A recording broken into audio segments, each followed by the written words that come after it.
about a year and a half ago, I guess, when we put those, almost 2 years ago, when we put those XRP valuation Twitter threads out, many of you were around for that. And I took a lot of heat on some of those models posts, those Twitter threads. And I was new to being criticized publicly at that time, and it took it personally, and it was upsetting that there was like one whole weekend where one of those things was going nuts, and I had all these kind of venomous, I would call them critics, but they're really just mean, like these venomous, mean people just spewing negativity at me, and I didn't really know how to handle it, and it bothered me and upset me.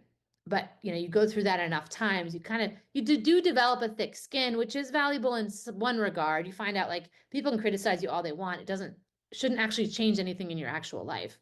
But now I'm actually at the point where I can observe these things and either laugh at them and or just not allow any of that and like that negativity to come inside me or whatever.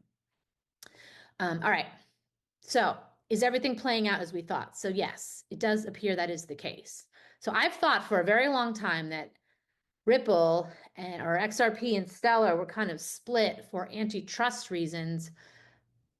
So I think they were split intentionally so that there's two very, very similar ecosystems serving different markets. There are some fundamental differences. I mean, Stellar's got smart contracts, the consensus mechanism is a little different, but fundamentally, it keeps these two walled gardens separate. So in the unlikely event that something bad happened with one, you're not going to take out the whole global financial system. You've got these two very similar systems, one that will primarily serve the institutional sovereign world, in my opinion, one that will serve more institution to retail, to people.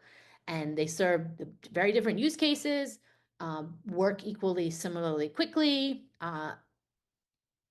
and so I think that appears to be playing out as expected. So I don't know if it's as much antitrust necessarily as much as making sure that you aren't, it's like a risk management. I mean, I think a lot of the design of this was, all right, we want to have this one ecosystem, but if there's only one sort of network and there's a problem with that network, you'll take everything out. This way we've got two networks that run in parallel very closely. So if you had to switch to the other one, you could do that. So it seems like a good hedge risk-wise to have Stellar and Ripple, XRP run in parallel.